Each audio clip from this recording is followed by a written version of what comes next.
syukur membawa nikmat. Macam-macam judul sinetron.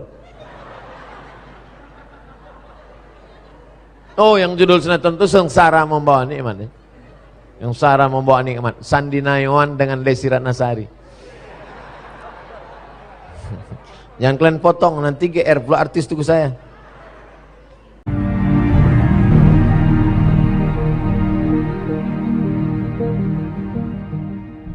Bagaimana cara orang lain atau saya bisa mengenal lebih dekat dengan makna syukur membawa nikmat? Macam-macam judul sinetron. Oh, yang judul sinetron itu sengsara membawa nikmat. Yang sengsara membawa nikmat. Sandi Nayawan dengan Desi Ratnasari. Yang kalian potong nanti GR pula artis tuku saya.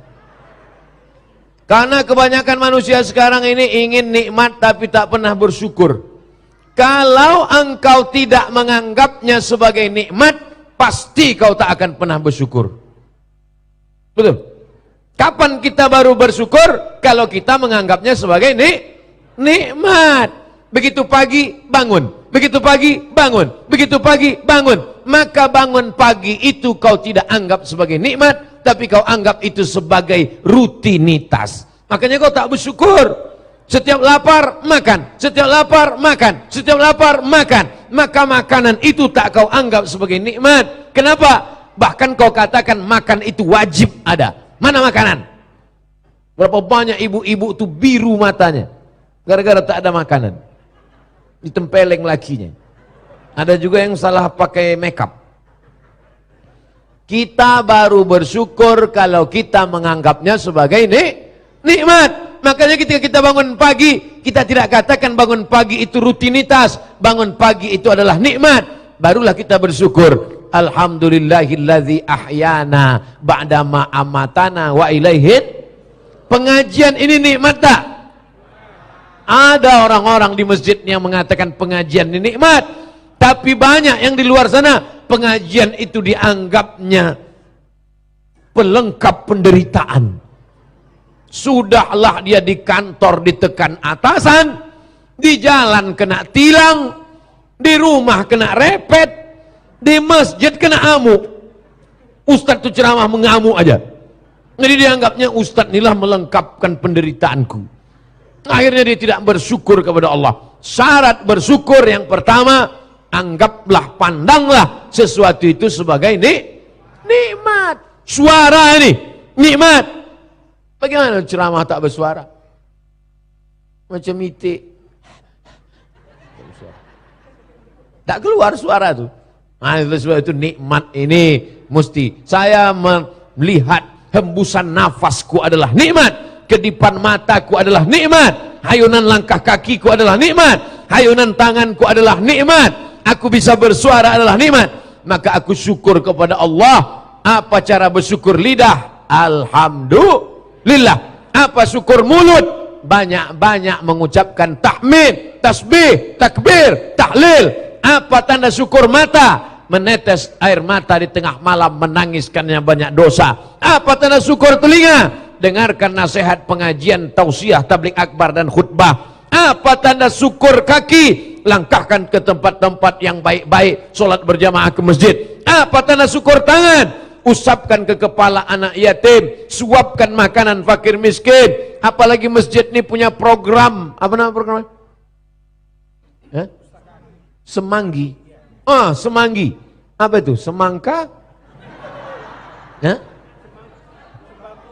Sembako minggu pagi.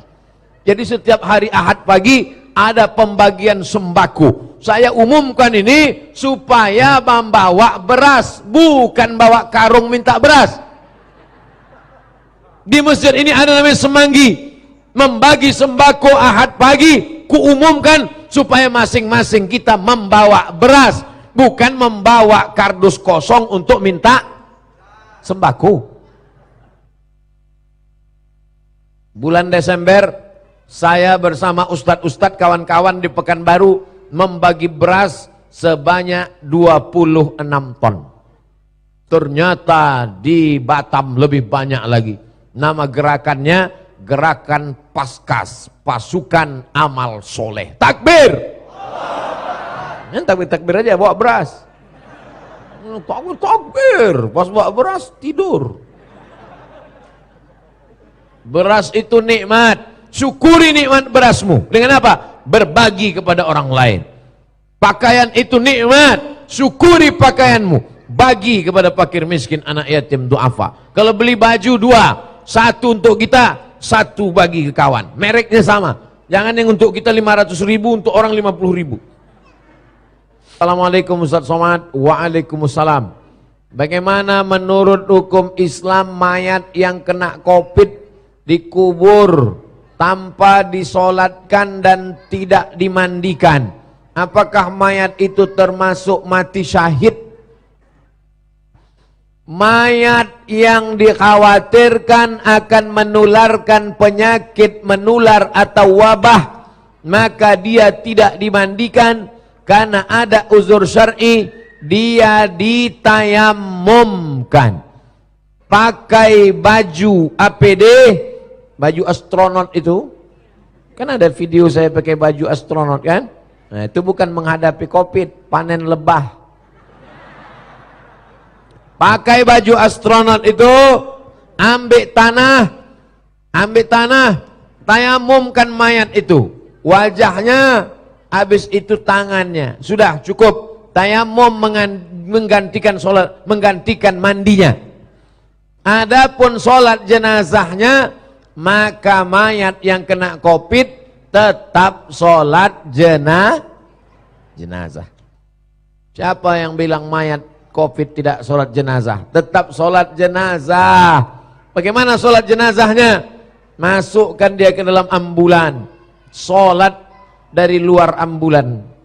Dan kalau dia masuk dalam masjid, setelah dibungkus plastik, masuk ke dalam kotak keranda, bisa masuk masjid surau musola, masukkan.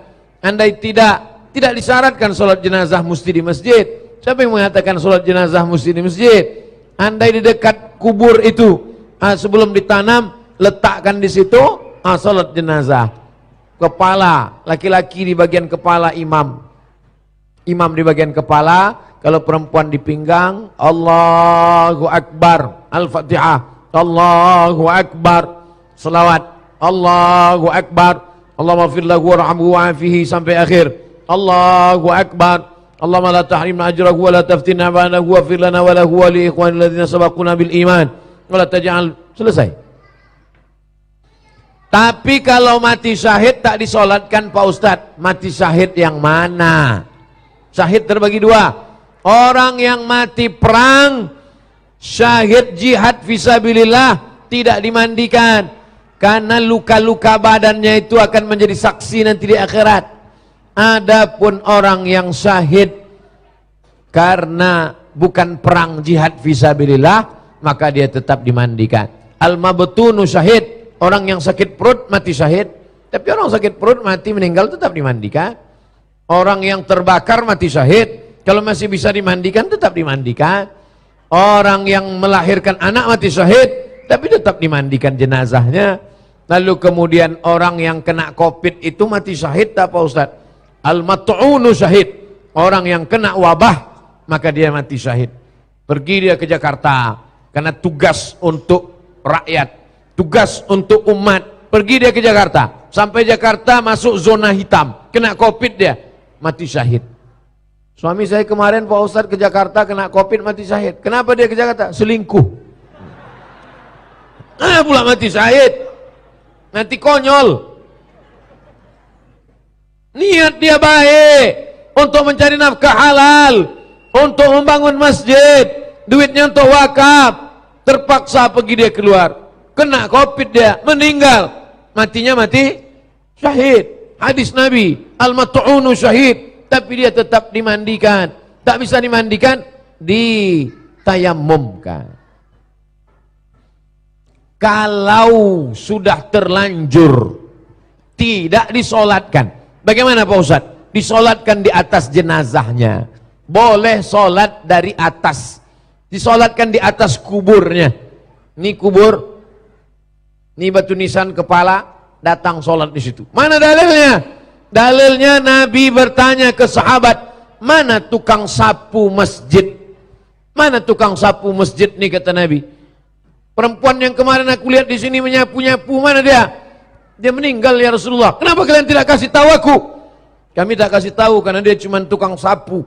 Oh, Nabi memuliakan walaupun dia tukang sapu, cleaning service. Didatangi Nabi kuburnya, Nabi sholat jenazah dari atas. Itu dalil boleh sholat jenazah dari atas. Allahu Akbar, bagian kepalanya kalau dia laki-laki, bagian pinggangnya kalau dia perempuan, sop di belakang berjamaah. Sholat dari atas kubur boleh berdasarkan hadis tentang tukang sapu yang meninggal. Jelas? Apa yang jelas? Ustadz, saya bersyukur bisa ketemu dengan Ustadz. Selama ini hanya lewat YouTube. Pertanyaan, apa beda antara ikhlas dengan ridho? Pergi ke masjid lillahi ta'ala, bukan karena ingin dipuji mertua, bukan karena ingin dipuji Pak RT, bukan karena ingin supaya dipoto orang diupload ke medsos, bukan karena siapapun, lillahi ta'ala. Apa namanya itu? Ulang sekali lagi.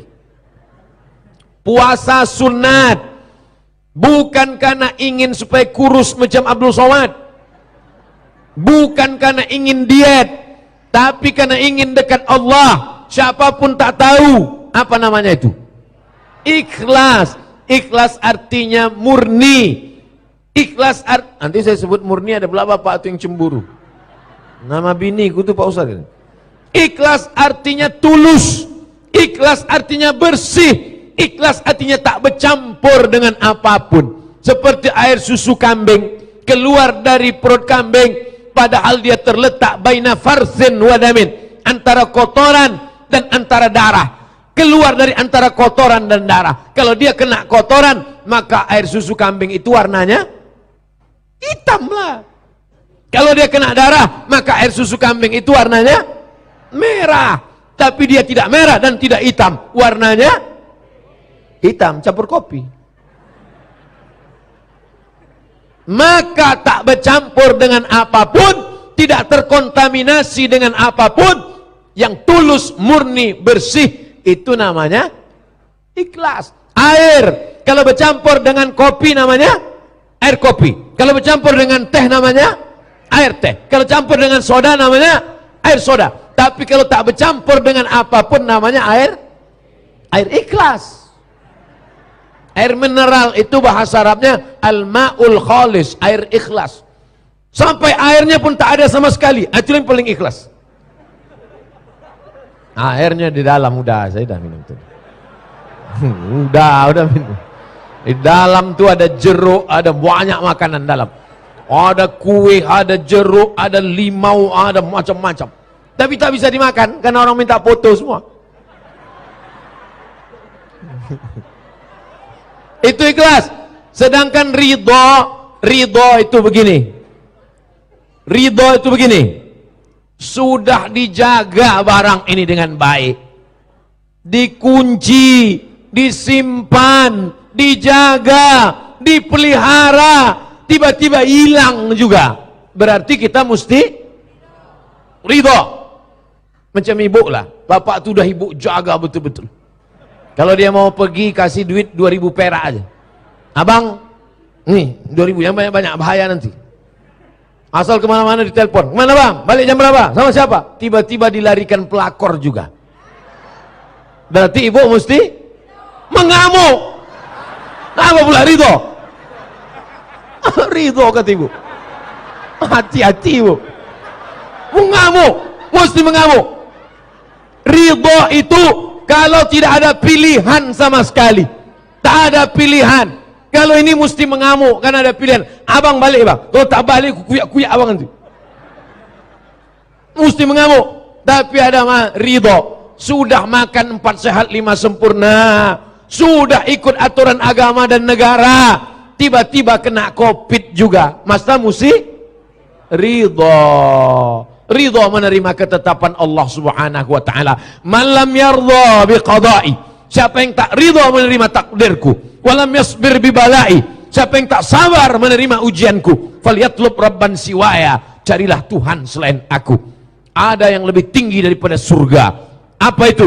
Waridwanum minallahi akbar. Yang lebih tinggi daripada surga, yang lebih hebat daripada surga adalah ridha Allah Subhanahu wa taala. Siapa yang dapat ridha Allah? Yang dapat ridha Allah adalah orang yang ridha menerima ketetapan Allah Subhanahu wa taala. Jelas antara sabar dan ridha, antara ikhlas dan ridha, jelas? Meninggallah anak jamaah. Anak jamaah meninggal.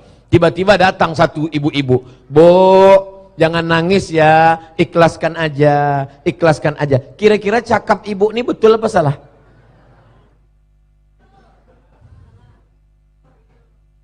Udah bebuih-buih awak menyampaikannya, tak juga paham. Ada jamaah punya anak, anaknya sakit, meninggal. Datanglah ibu-ibu yang satu lagi, "Jangan nangis ya Jeng, ikhlaskan aja, ikhlaskan aja." Kira-kira cakap dia ini betul apa salah? Jadi yang tepat itu apa? Ridho, bukan ikhlas. Tapi orang kita ini udah terlanjur, atau serah kau lah mau ikhlas apa.